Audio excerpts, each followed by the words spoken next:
আসসালামু আলাইকুম রহমতুল্লাহ বরকাতু। দেশ এবং প্রবাসের সকল ভাই বোনের প্রতি আমার সালাম। এই যে দেখেন, আমি আজকে আমার বুলু পাগলিরে একটা মুরগি খাওয়াচ্ছি। আর এই মুরগিটা আমাকে দিয়েছে পল্লী বিদ্যুতের এক মুরগির দোকানদার। ওর নাম জহির পাগল। জহির পাগল অত্যন্ত ভালো মনের একজন মানুষ। জহির পাগলের সাথে যদিও আমার অল্প দিনের সম্পর্ক। জহির পাগল একদিন আমারে বলল যে, পাগল তুমি যে ওদেরকে খাওয়াও, যদি তুমি মনে করো যে আমি দু একটা মুরগি মাঝে মাঝে তুমি আমার কাছ থেকে নিতে পারো। এই যে দেখেন জহির পাগলের ছবি, এটাই সেই জহির পাগল। তবে ও অত্যন্ত ভালো মনের একজন মানুষ। তবে যাই হোক, জহির পাগলের জন্য দোয়া করি, ওর ব্যবসা যেন উন্নত হয়, ওকে যেন আল্লাহ ভালো রাখেন, ব্যবসায় যেন বরকত দেন আল্লাহ। আর এই বুলু পাগল কাছকে কিন্তু একটা মুরগি নিয়ে আসছি পল্লী থেকে, পিস করে পুরা মুরগিটাই ওকে খাওয়াইছি। কারণ বুলু পাগল নির হচ্ছে ৪টা বাচ্চা, ২টা বাচ্চা মরে গেছে আর ২টা বাচ্চা জীবিত আছে। আজকে বললাম যে এই মুরগিটা আমি ওকেই খাওয়াবো। আর বাসার যে ভাই বোনগুলি আমার আছে, পাগলগুলির আছে, ওদেরকে আজকে ভাত খাওয়াবো আর কি। এই জন্যই মুরগিটা শুধু ওকেই খাওয়াইছি। আর এই যে আজকে এই ভিডিওটা করার উদ্দেশ্য হচ্ছে এই রোজাকে কেন্দ্র করে। এই দ্বিতীয় রোজা আজকে শেষ হয়ে গেল। দোয়া করি সামনের যে রোজাগুলি আছে আমাদের প্রত্যেক মুসলমান ভাই বোন যেন সমস্ত রোজাগুলি ভালোভাবে রাখতে পারেন। আল্লাহ যেন আমাকেও রাখার তৌফিক দান করেন। আর এই ভিডিওটা করার উদ্দেশ্য, এই রমজানকে কেন্দ্র করে, ইফতারকে কেন্দ্র করে আমাদেরই এক বড় ভাই, নাম বলবো না, নাম বললে চাকরি থাকবে না। বড় ভাই বলছে যে আপনারা রোজা রাখবেন, ইফতার করবেন, বেশ ভালো। খেজুর খাইতে হবে কেন? আঙ্গুর আপেল লাগবে কেন? আপনারা বড়ই দিয়ে ইফতার করেন, পেয়ারা দিয়ে ইফতার করেন। পেয়ারা দিয়ে বড়ই দিয়ে প্লেটটা সুন্দর করে সাজান। আর প্রধানমন্ত্রী তো নিষেধই করছেন ইফতার পার্টি না করার জন্য। এই যে বিষয়গুলি উনি এভাবে না বলে বলতে পারতেন যে কেউ আঙ্গুর, আপেল, পেয়ারা বা অন্যান্য ফল যারা আছে কেউ কোনো কিছুই কিনবেন না আপনারা। অনুরোধ করি আপনাদেরকে, কিছুই কিনবেন না। শুধু পানি খেয়ে আপনারা ইফতার করবেন। পানি খাবেন, ভাত খাবেন। দেখি ওরা কোথায় বিক্রি করে। এইগুলি বলতো। এইগুলি এভাবে উনি না বলে উনি সরাসরি আমাদের নবী করিম সাল্লাল্লাহু আলাইহি সাল্লাম কিন্তু সারাদিন এই রোজা রেখে একটা খেজুর দিয়ে সে ইফতার করতেন। আর এইভাবে সে মানুষকে এভাবে বলছে, মানে কি বলবো, বলার ভাষা নাই। উনি দ্রব্যমূল্যের দাম নিয়ন্ত্রণ করতে পারবেন না বা দ্রব্যমূল্যের দাম নিয়ে কথা বলবেন সেটা না বলে উনি এইভাবে মানুষকে বুঝাইছে। তবে এটা ঠিক না আমি মনে করি।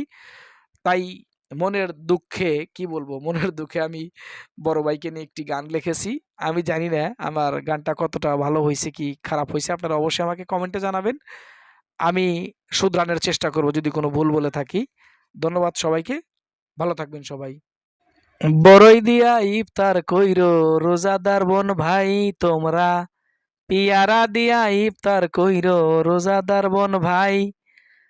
খেজুর তোমরা কেউ খাইও না, আঙ্গুর আপেল কেউ কিনো না, এই কথা বইলা গেছেন আমার বউয়ের বড় ভাই। বড়ই দিয়া ইফতার কইরো রোজাদার বোন ভাই তোমরা, পিয়ারা দিয়া ইফতার কইরো রোজাদার বোন ভাই। পকেটে মোর নাই টাকা, খেজুরের দাম 700 টাকা, আপেলের দাম 400 টাকা, আঙ্গুরের খবর নাই। ও রোজাদার ভাই, পকেটে মোর নাই টাকা, খেজুরের দাম 700 টাকা, আপেলের দাম 400 টাকা, আঙ্গুরের খবর নাই। আছে আরো কত ফল, দাম জিগানটাই হবে বিফল। ভেবে চিনতে কিনলাম পেয়ারা, কিনিলাম বড়ই, বড়ই দিয়া ইফতার কইরো রোজাদার বোন ভাই আমার, পিয়ারা দিয়া ইফতার কইরো রোজাদার বোন ভাই। খেজুর তোমরা কেউ খাইও না, আঙ্গুর আপেল কেউ কিনো না, এই কথা বইলা গেছে আমার বউয়ের বড় ভাই। বড়ই দিয়া ইফতার কইরো রোজাদার বোন ভাই তোমরা, পিয়ারা দিয়া ইফতার কইরো রোজাদার বোন ভাই। বউয়ের ভাই আমার শালা, তার কথা লাগে নাই ভালা, তার কথা রিজব দিয়েছে হাসানুল হকিনু ভাই।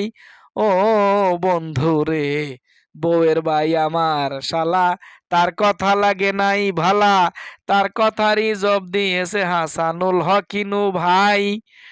ইফতারেরই কথা বইলা শালাই গেছে ভাইরাল হইয়া, খেজুরের কথা বলিয়া শালাই গেছে ভাইরাল হইয়া।